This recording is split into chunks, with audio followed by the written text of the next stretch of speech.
Yo. It's Dohrok here, and today we gotta talk about the most recent KR livestream, the potential changes that Smilegate has presented. How would these changes affect global? What's KR's reaction to the stream? What even are the changes? Well, let's start with some less controversial news. Smilegate has finally said they're going to nerf 1600 to 1620, and we don't know exactly by how much at this time, but it does seem like it's going to happen eventually. Hopefully it's significant enough that it isn't so terrible to get out of tier 3, and maybe it'll be more similar to leaving tier 1 or tier 2 previously. They also may be removing tripod levels and epic engravings. It seems that they also want to add some additional horizontal content that won't have ties to vertical progression. And they're updating legendary cards into the wandering merchants. I think that all of these changes are great and clearly aimed at helping the more casual or newer player out. There are things I've talked about being a burden in my previous videos, so it's good to see a change here. Smilegate has also said that they're going to be nerfing the Kazaros raids a bit. The nerfs here seem to aim the current raiding environment into a more casual experience. There will be one death allowed per person, it seems, and I believe this is going to be per gate for every Kazaros raid, except for the special event modes similar to the first. It seems normal modes will be getting nerfed a bit more and may see removal of entire mechs to ease raiding, while hard mode may be relatively similar to what it is right now. I'm not really sure how to feel about this. I think the difficulty of raiding is something that can be touchy because it's really subjective. For some people, raids will be extremely easy, and while others it can be extremely hard. I think the challenge for a game developer is finding the balance in those players so that things are not going to be too easy, but they're also just not too difficult. My biggest concern with how this is worded is that normal mode raiding is meant to be a progression step into hard mode raiding. I talked to a lot of people in my stream over at twitch.tv/DJ Dohrok that do or have done a lot of solo mode raids. And it seems rather unanimous that the difference between solo mode raiding and group raiding is substantial enough to say that solo mode raiding doesn't really teach you how to do normal mode. And I think the same logic would apply to normal mode raiding if they're ultimately wanting to remove mechs from normal mode but leave hard mode exactly the same. Now, I'm not saying that I think that Smilegate is just going to remove every mechanic from normal mode, but when I think about the Kazaros raids we have right now in global, we have Echidna, Aegir, and Brel.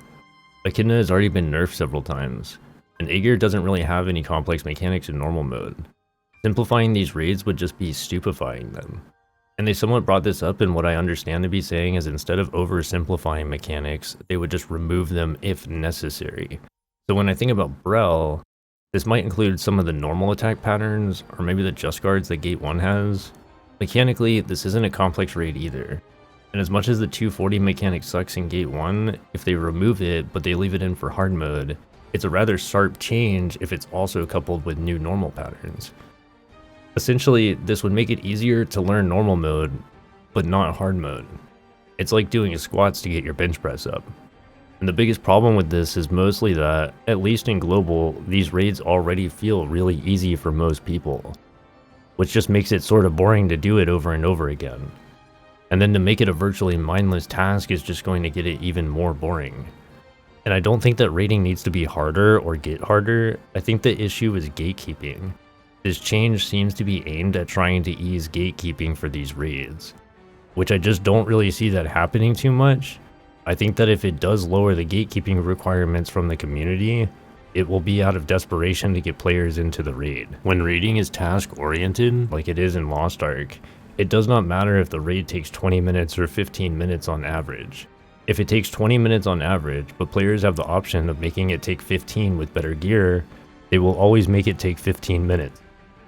If the average raid duration is 15 minutes, but players have an option of doing it in 14 minutes, they're going to do it in 14 minutes. This isn't some new science either, and it will be a factor in the biggest change they announced in this stream, and that's the gym change. Smilegate has proposed how they want to change gyms, and I really have a lot to say on this, and I'm sure that a lot of people are curious with how many Deathblades I have. First, the change would allow for gyms to stay tradable, but there will be an option to bind these gyms to the character that they're on for the basic attack power bonus from that gym to be increased by 50%. There's a method to unbind these gyms, but there's going to be a cooldown on doing so, and of course there's a way to bypass this cooldown with a fee.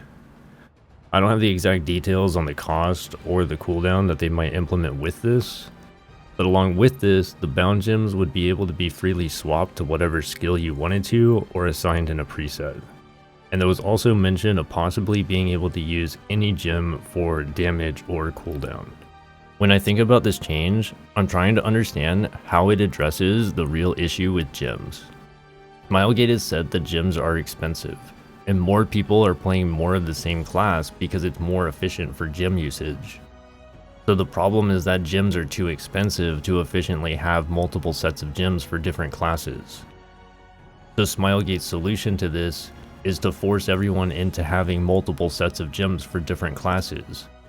I'm trying to understand how this helps anyone. It just hurts people in the name of fairness. This doesn't address the issue with gems at all. No one would care about farming 6 sets of gems if they didn't suck so much to farm and cost so much. And yes, this change does allow for freely swapping of gems on a specific character. But this does not address the issue with freely swapping gems between characters. This doesn't address the annoyance of farming entire sets of gems for alts. This would make it easier to swap your gems if you wanted to change out an alt or your main on a roster. But this intentionally adds a barrier to prevent you from using the same set of gems on multiple characters. And I don't want to approach this from the viewpoint of how it affects me solely as someone who shares gems with multiple characters. There are multiple groups of people that play multiples of the same class as well. Not everyone playing multiples of the same class do it for pure efficiency. There are support mains that only want to play supports. How is it possible for a support main to have a 6 support roster with 6 different classes in Lost Ark?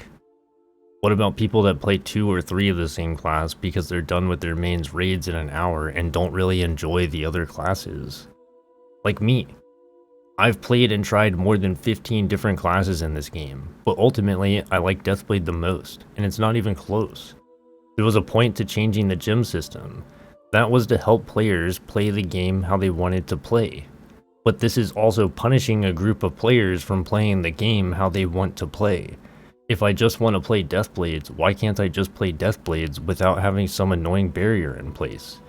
And I spent a lot of time scrolling through Invin trying to decipher the general opinion on KR and talking about this with people in my stream over at twitch.tv/DJ Dohrok. And from everything I've gathered, the main reason why this gem change is designed in a way to punish people that have been playing efficiently rather than helping people that are asking for help with gems is because KR and Smilegate are treating these items like NFTs. And the value of these gems is more important than the accessibility or better game design. Because player-to-player RMT is so prominent in KR and Smilegate has a stance to allow it, these items hold a real-world monetary value for people. And I saw someone on Reddit describe it best, as it's like the housing market. People want to have affordable housing, but people don't want the value of their property to decrease. The issue I have with this though, is that this is a video game, and in the West, it is definitely out of the ordinary for people to expect real-world value out of a video game. Now, I have played in competitive esports. I know people sell services for a wide variety of things in video games, and I understand that player-to-player RMT and general RMT is still common, but generally it's against TOS in the West in games, and it's never really encouraged by developers. Even Blizzard still has a stance on player-to-player RMT for services and items. You will still get banned. But this isn't the case in KR. People sell their gems for money all of the time. I don't feel like people should expect a return on investment from their Lost Ark account. And I understand that this is a culture difference, and that KR has been conditioned for the past 30 years that the only way that they can have fun playing a video game is if they spend tons of money on it. But the whole issue with gems is that they're too expensive to begin with. The reason why people are playing more efficiently and playing multiples of the same class is because they can't afford multiple sets of gems. So how does maintaining the value of gems fix that issue with them being too expensive? This is more like Smilegate figuring out a way to finally monetize the gem system even more for themselves by adding some new RMT item to bypass the cooldown or trying to entice people into buying more gold. Not to mention, the entire argument of maintaining value of gems really falls apart when the game falls apart. Smilegate is doing worse year by year in terms of revenue and expenses, and further changing the game to harm players will only make that worse. Actively making decisions that are harmful to the game is also actively making decisions to devalue your precious gems by making people not want to play it. And I see the argument of look at how much money you've saved this far by sharing gems. As if I owe the game money for playing efficiently. Should I also be punished if the way I enjoy playing the game is also just the most efficient way to play the game? I'm sure some people would say yes, but I'm sure those people are just going through some tough times right now. But if you think for even just 1 second through this change, the point was to change the gem system to allow for more free gameplay. Does this change allow for more free gameplay? No, you still have to get a set of gems for each character. Does this change benefit people that already have 6 sets of gems? No, you still have to get a set of gems for each character. I don't feel like there's any logical way to phrase this to make it work. You can argue that it lets you use your class's other spec, but chances are pretty high that the other spec is just a significantly worse version of what you're already playing. And that's about it. Now you potentially have the ability to do worse on the same class. And the argument of swapping characters out of your top 6 is fine, but that only costs silver right now. They could achieve the same benefit by just removing the silver cost on re-rolling and being super lazy about it. And that's what I've been trying to decipher on Envin. What's KR's actual reaction to this? And from what I can gather, it seems this change is extremely divisive, but it seems like more people are really against the change than for it. And I'm having a hard time finding an argument that's really for it that isn't just a spiteful argument of people wanting others to feel bad, or this same argument of the value of gems should be maintained. I think everyone who's playing the game to play the game can understand why this gem change would be a bad idea in its current state. There's already a huge issue with gatekeeping. If you think that you won't be gatekept based on bound or unbound gems, then I hate to say it, but you are wrong. People are already gatekeeping over having event gems, even if you have a full set of tier 4 level 7 event gems. Not to mention, as time goes on, you should expect that more gems would be obtained by players, and the average level of gems would go up on players, so there is a point in which the average player's gems will surpass those event gems. This point is really not that far off, and will definitely be a reality by Kazaros. At that point, if you're new or on a new character, you will be gatekept until you've obtained an entire new set of gems beyond the event gems. It does not matter how insignificant the difference is, if players have the option of doing a raid in 15 minutes or 14 minutes, they're going to choose the 14-minute option. There is always an argument of you don't need higher level gems for this content. The problem with this argument is that you literally do need it to get into a group. Even with my shared gems and Phantom Lord, I still got gatekept out of normal Brel at 1670 by groups that wanted a 1680. Even with my shared gems and COS, I still got gatekept out of Theamine on my alt account for having LOS 24. And you can say there are ways to run raids without being gatekept super hard, but this argument just really falls flat in Lost Ark. Suggesting to someone that they find a static to raid with is impossible in this game because there's just not enough social activity in the game for a player to find that. And most people don't immediately run to a stream or try to find a Discord server until they are at least somewhat invested into the game. So we can see how this change can really alienate this game from new players even more further down the line. Personally, I don't feel like I should care about the value of gems in a video game. And I don't think that the developers should care either. The problem presented is a frustration from the supply of gems versus how many it takes to level one up that ultimately adds to the expense of getting them. So address that problem. Don't redirect the issue into now being an annoyance for all players. And we don't have the final numbers on things yet, but I'm sure once we do, there will be some sort of AI assisted calculator to help you efficiently share your gems even with the cooldown. So it's just going to be even more annoying to play the game in the end. And if Smilegate continues with this game, AGS needs to realize that this philosophy of maintaining a real-world value on a digital item in a video game is going to kill the game in the West. It's getting to a point where it seems like the only real hope for Lost Ark is if another studio or team can figure out licensing with AGS and Smilegate to take over development of Lost Ark in the West. Because the biggest problem with this gem change is that it does not consider how it would impact global at all. And it just feels bad to be dragged by a rope behind Smilegate's reckless driving, because this game has so much potential. There's a reason why people play Lost Ark at all. I would bet that more than 90% of players that play Lost Ark play it because the combat feels so good. The raids feel really good to complete your first time through. And there's just really no competition to this isometric MMO ARPG bossing experience. I have played tens of thousands of hours of Path of Exile, and I've played all of the Diablo games, Torchlight, Last Epoch, and none of these games offer this raiding or bossing experience. But there are so many bad systems that are brought on by this mindset of trying to maintain value in what you've already done. There was no hard reset with tier 4 because of the worry of how it would affect ability stones and Esther weapons, and so we just have this terrible system that still exists in the game. And it still caused Fions to buy ability stones. This game is purely held back by the brainwashing mindset that Smilegate has over its KR populace. And that's a bit frustrating to see, because if this game was developed through a competent studio in the West, then it'd be easy to imagine player numbers 10 times what they are now. And there are significantly better ways to monetize a game than what's currently happening in Lost Ark. And ultimately, you can find the numbers online on what the difference is between bound and unbound gems is. And if you compare equal levels of bound versus unbound, it's about a 1% increase for support buffs and better cooldown gems for slightly better uptime, and I think between a 3 to 5% damage increase for all bound versus unbound gems for damage dealers depending on the level of the gem. There's always going to be an argument of look at how insignificant the difference is.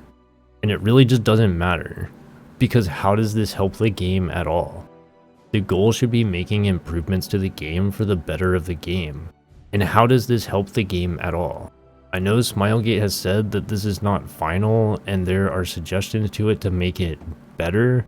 Like if instead of the bound gems being character bound, having them roster bound would make more sense. But I still have to ask, how does this fix the issue with how hard it is to obtain gems? And I think that's ultimately what needs to be addressed. The biggest problem with the presented gem change is that it does not address any of the issues it aimed to address. I don't even really think it fixes a problem at all. It just changes the way gems work for the worse. Because this isn't really about how it affects people that play multiples of the same class. This is about how does this help everybody have a better time getting gems. But they said they were going to have another live stream in May. Hopefully they figured this out by then, because it definitely seems like they threw gasoline on a fire with this one. So let me know in the comments how you guys feel about the live stream and about the gem change.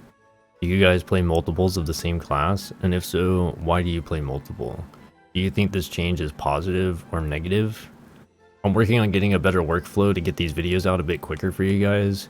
I do like to have a little bit of time to think about all the information presented before just throwing up my initial thoughts. And at the end of the day, I'm just a music producer. I'm still getting around Premiere and video editing, so I appreciate you if you made it this far, and if they drop any new news, I'll be sure to keep you updated.